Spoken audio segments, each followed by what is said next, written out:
Look, this will be about the time where everybody gets off the internet. They get in the comments. Oh, Amish Mike over here welding with his eyes closed. So as we're in the process of pulling the rear end out, the only thing we got left are these bolts here, and they're stuck, so I'm gonna have to sawzall them out. But anyways, sometimes you're gonna come across a car that looks promising, but you didn't realize how much work is involved. And this is one of those ones where everything looks all right. Yeah, it was flinging grease and everything, but if you really look up like where the frame rail is, with these unibody cars, they just rely on spot weld. So they use the rear trunk sheet metal to kind of square it all up and keep it strong. But when it starts to separate like this, and I haven't showed you the other side yet, which is worse, you're starting to lose a lot of the strength because it relies on that floor to, be strong. And unfortunately, this is where we're going to be putting that rear suspension kit. The upper torque box is welded from the inside of that frame rail to the inside of this one, pretty much where the shock mounts are, that little reinforced cross member there. That'll end up getting drilled out, and that's where the upper torque box will go. And here's the other side. Everything's rusting, which we do have to cut the outer skin of the frame rail. We have to box it for the mini tubs. But as you can see, it is completely separated here, and that's no good. And applying an X amount of horsepower, really any amount it seems, unless you're going to go a complete 6-cylinder and auto car, but with a stick shift and a high horsepower motor, you're going to rip that away almost within a couple passes. I mean, it's not going to take long, unfortunately. And sometimes you come across that, and we're not giving up on the car. It was just a big hurdle that we found. So Billy's going to be coming over here after a bit, and we're going to discuss what route we want to do. I think we're just going to go with aftermarket frame rails. I think we're going to cut all that out anyways. They give us a fresh start, basically. And we're going to reinforce the upper side. See, the upper frame rail runs on the bottom side of this trunk pan here. So what we might end up doing is add the rear down tubes from the 850 cert, but also add some reinforcement bars to where we think there's needed, in order to I kind of want to design it in such a way that it's not relying on the floor at all. If so, just a very minimum. Obviously use what we can to keep it strong and light, but we have to reinforce it with some sort of tubes. I don't know how I want to do that yet, but I think that's the thought process, because we're going to be cutting half the floor out anyways just for the mini tubs. So I'm hoping there's going to be enough material that we can reattach to. But this is also one of those deals you don't want to just start hacking away without a game plan. If you don't have a game plan, you're going to end up running yourself in circles. You're going to look like a tabletop. We don't want that. I still need to get this rear end out, but before I do anything fancy, I want to get confirmation on stuff without spending too much time, doing it, regardless that rear end's coming out. Okay, got the rear end out. It was kind of a bitch. We had to get all freaky and shit and cut the leaf spring bolts on both sides of it with the sawzall so it can drop out, because some bitches were stuck. But anyways, so we've had a bunch of ideas that what we wanted to do with this thing before we had the rear end out, just kind of game planning, but I think we figured out what we want. So a lot of this stuff here needs to come out. It's rusted. Someone got a little excited and just started adding stuff to it to try to save the frame, but we're not going to let that go. A lot of that's actually going to get cut out, I believe, for the lower torque boxes. I need to figure that out still. A lot of this is getting cut out.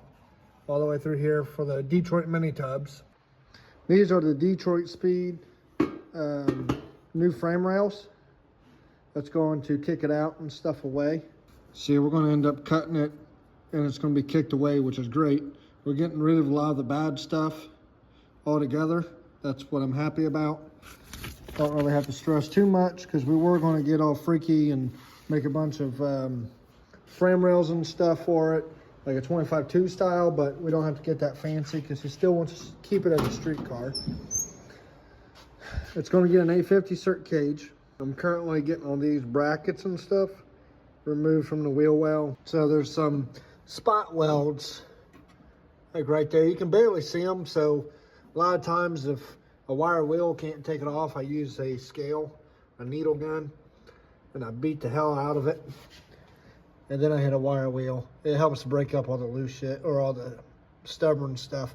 So, and what I use to get the spot welds, the spot weld cutters, I think they're like $4 per, but you do end up breaking the teeth off. Or another thing is these tips, they will go dull over time, so you can just put this in your drill, tighten that screw up, and then take this to like a flap wheel or something. Just get that point sharp again, then you'll be all right. But I'm gonna go ahead and get this shit removed. There is videos out there from Detroit Speed on how to do these properly. I'm not gonna get too crazy on how I do it. I'm just doing what they recommend. Okay, so we're building the rear frame rails for the 67 Mustang. And as much as I wanted to make it out of one piece, it's unfortunately I cannot. But we can make it just as strong, just takes a little bit more time. So as you just seen there, I was trying to figure out the angle from basically the bottom of the floor going up into the axle hump is what we can call it. And that overall degrees is 54 degrees. What we're going to do is we're going to miter the cuts. This is a 54 degrees, but I cut it at 27 degrees, both pieces, so we can create that miter cut. And instead of doing just a straight butt weld, what I'm going to do is I'm going to take these caps. No, that's not the right one. We're going to weld them on there first, weld it all the way around on both sides. So basically anywhere where there's an open hole, we're going to cap it. And once the two are welded together, we're going to marry the two, and that gives us a nice strong point so that the tubes doesn't try to collapse this way or this way. It retains its strength by having that cap. But another thing it also does is it creates a small bevel, so you can even get a stronger weld in there. Once all that's done, we are going to fish plate the outsides of them. So it's really going to be a strong piece. Unfortunately though, we got to make it out of 4 pieces. I only got 3 of the 4. These are the rear frame rails from Detroit Speed. Anyways, that's how I'm making these frame rails pretty strong. This takes a lot of head math and you need a lot of mental space to really tackle such a project like this, because it is very incretive, or whatever the hell that word is. And you only really got one go at it, unless you want to spend all day trying to get it going. I try to do things, figure it out once, spend time figuring it out, and build it right the first time. Because if you have time to do it twice, you had time to do it right the first time. So, and that's what we're doing. Let's go ahead and get these caps welded on. I'm going to try to take the film phone, put it in an old welding helmet, and see if I can capture some welding of some sort. I don't know. We'll see. Okay. I need to get myself a stool. See, the way I got the this welding shot, hopefully it turns out the way I hope. It's kind of janky, but if it works, it works. Find get everything ready. I'm using the Vulcan 205 Pro TIG. Well,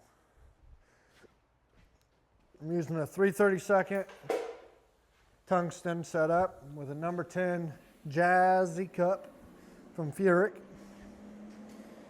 I got it set at 150 amps, and we're going to be pulsing with the foot. So this has that pulse function on the machine, but I never use it. I can never figure out the science behind it. It kind of messes with your brain a little bit, you know.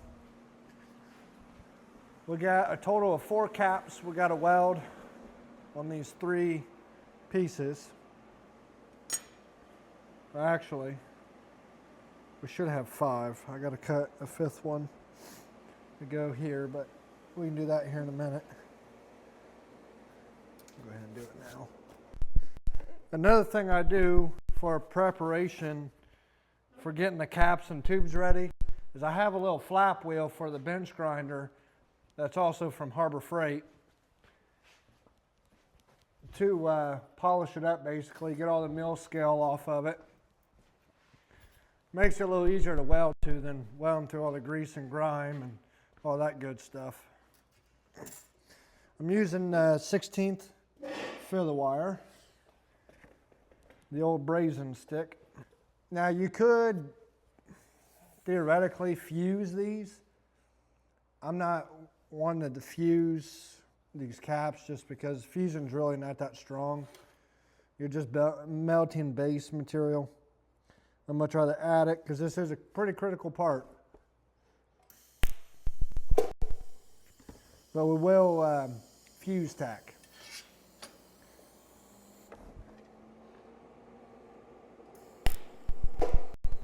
And when I measure out these caps, when I measure out the caps here, I like using a cheap set of calipers. You don't want to use nothing high dollar or really good ones because it will damage the sharpness of the spread, whatever the hell you want to call it. But I got a set of like $20 small ones from Harbor Freight. Just use it to scribe. And I like to have the cap so it's half wall thickness. So just measure from the outside of the tube to the inside of the other side. That'll give you half on, half off. This tube has rounded edges. What I like to do when I tack them is you can see how the plate has a sharp corner. I'll melt that into the radius.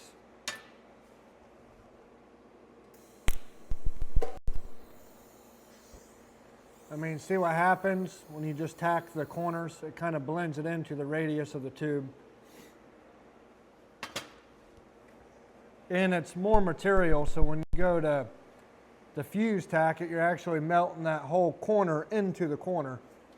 So you're not taking unnecessary material away, if that makes sense.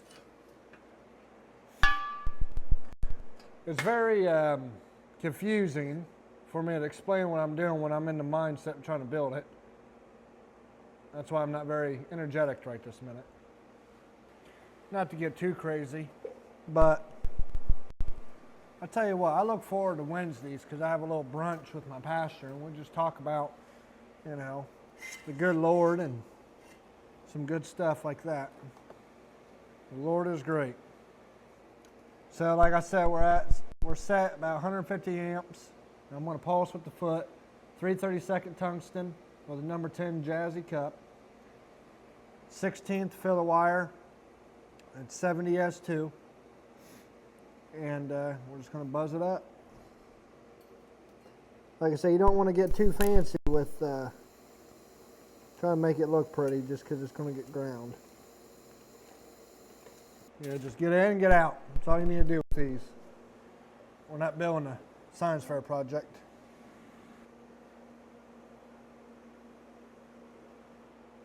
Bear with me, fellas. I could edit this out, but I don't know if I want to. I want y'all to see the struggle it takes to do all this. All right, let's see if this works. If not, oh well. Okay. So, doing these plates,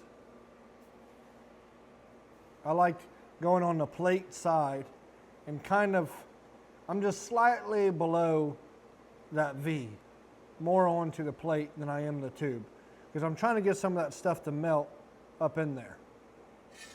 you're breaking that edge, basically what I'm doing.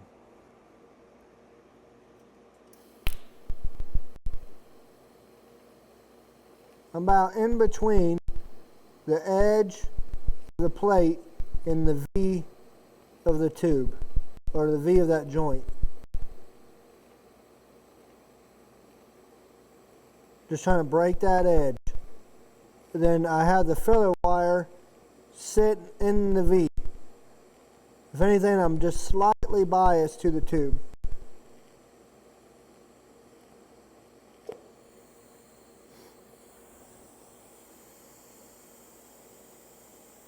And that's not the prettiest, but you can kind of see what I'm talking about there.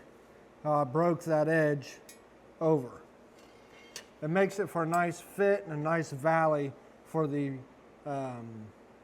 pass when you go to marry the two. It'll all make sense here in a minute. And then also, when you're tacking the corners, just go from tack to tack. There's no spot in the middle. I call it a worm bump, but it makes it a little more smooth to weld. It's so many benefits just tacking on the corner, so just do it.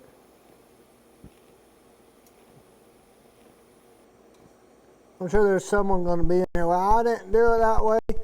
I did it with some old fence pipe and my old stick welder with the 6010 rod in it.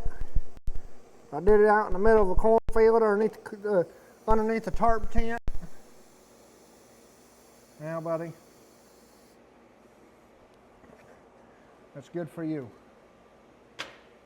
Now, there's a secret sauce that I did between the two frame rails. And what that is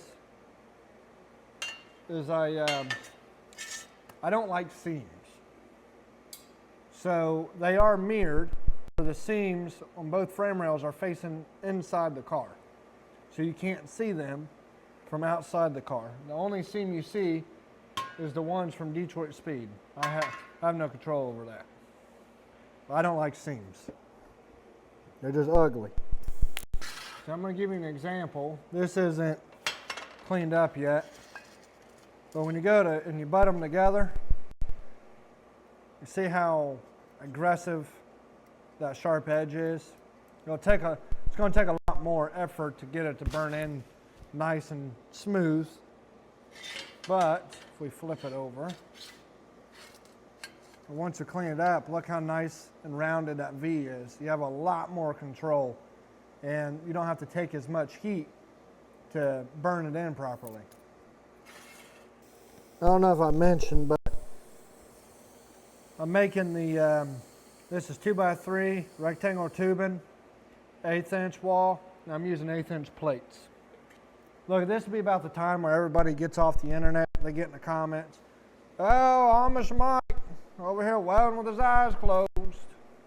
I ain't do better than that, brother. I'm just trying to get shit done. I think I might have some Chinese for lunch. Any of y'all like seafood? Now, I think I had crab legs for the first time yesterday. They're okay. It was more of a texture thing, but I'm more of a tuna kind of fella. Let me some tuna. Especially the tuna from Subway. They say it's not real tuna. Well, it could be cat turds and whipped with some mayonnaise, and it's still pretty good. I wouldn't complain. So this is the passenger side frame rail.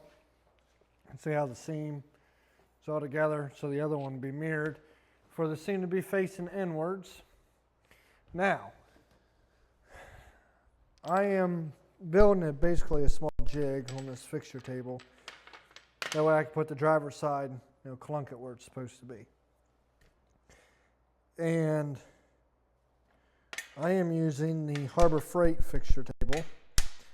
And I will tell you this. Yes, it has flaws.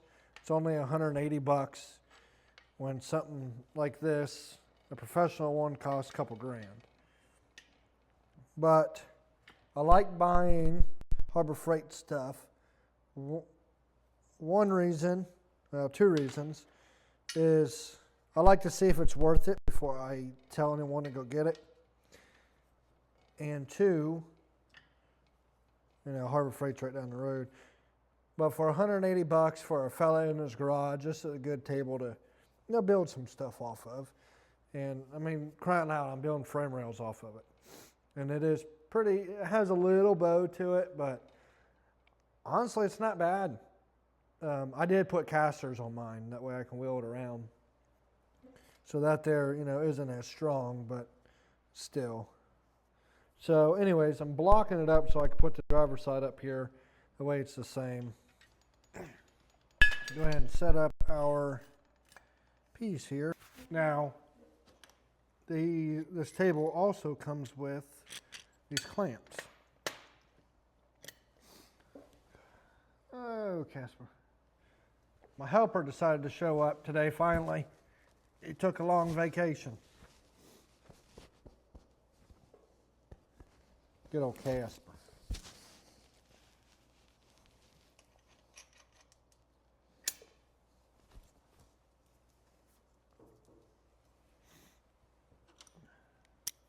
You can't be an old shop dog now.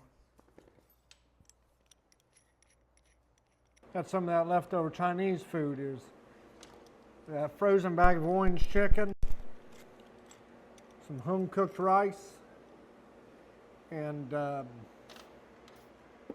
some little onion ball things. That's pretty good.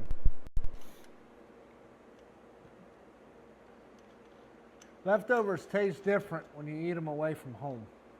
You can see that nice V in there, what I was talking about earlier, how it's rounded towards the center.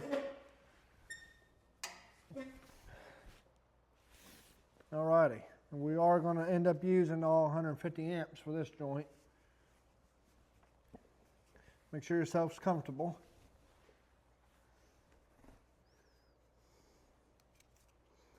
All right, here we go.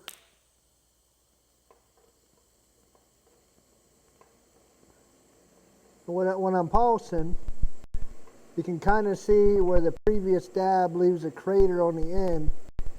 And that's where I'm putting my torch and pulsing it. That way it's kind of half on the old puddle and creating half of a new puddle.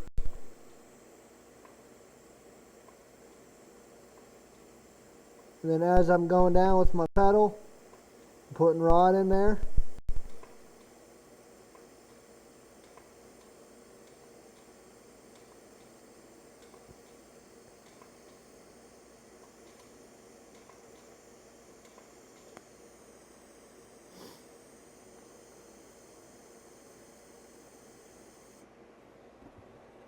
Just like that. It's a nice, consistent weld. And the other thing is, why I'm TIGging it instead of MIGging it, is if I MIG weld, you have a lot more grinding to do to get it back flat. And another reason why I like that V is it kind of falls down in there and keeps the weld flush, if not just a tickle low. That way when we put our fish plates on there, it's flat all the way across. There's no hump or nothing. You don't spend all the time grinding. And when you do that half on, half off the previous dab, it stays more consistent that way. Just like that. It has a nice like silver color. That means the gas and the heat amperage, all that stuff is perfect. And that's what we want. When it gets like really purple and stuff, I know it looks cool, but it's getting on the hotter side. It's not completely burnt, but it's more on the hotter side. Still looks cool. So on my fixture table here, I went ahead and got the passenger side frame rail onto the table and got it fixtured up so that way I could put the driver's side on here and I can build this little piece here that connects the two. So that's what we're going to go ahead and do. Okay, now I got it fixturing the way I had it. All this stuff comes with the table, which is great. So now I got to make a little piece that goes in here. Seam face down so we don't see it because it's ugly. And so the inside corners look great. The outside corners, I do plan on nipping it. Now I'm actually going to incorporate that into the fish plate.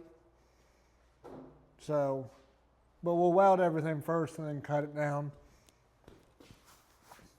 I'll tell you one thing.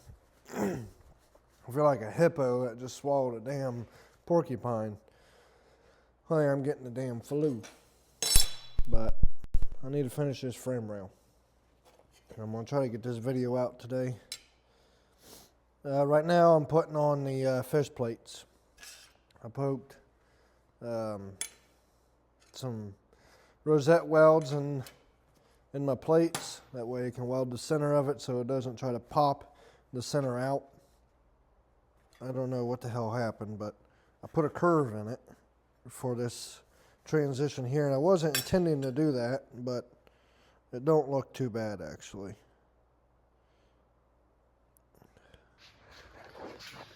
So I got the frame rail tacked in. We're going to end up MIGging it, but it's tacked in. I got to fill a gap back here. No big deal, but I don't think it looks too bad sitting in there. I think he's going to be pretty pleased with it. And it runs all the way to the front. Tie in there. Obviously, we're going to do a lot more bracing and weld to whatever I can to the floor. And then when I go to put the roll cage in, we're really going to triangulate this with the AJE kit. We're going to tie that in pretty good to the cage as well. Really make this son of a bitch stick. Well, I appreciate everyone for watching. That's just my weekly update. Oh, I gotta sneeze. Well, I appreciate everyone for watching. I still gotta do the driver's side frame rail, at least put the fish plates on. I'm not gonna get to that right now. There's a few other things I need to button up on the passenger side, and I also need to start cutting out the driver's side, so that'll probably be next week's video. So, yeah. Trying to do these weekly things now. I'm really into it. But anyways, thanks for watching, and until next time.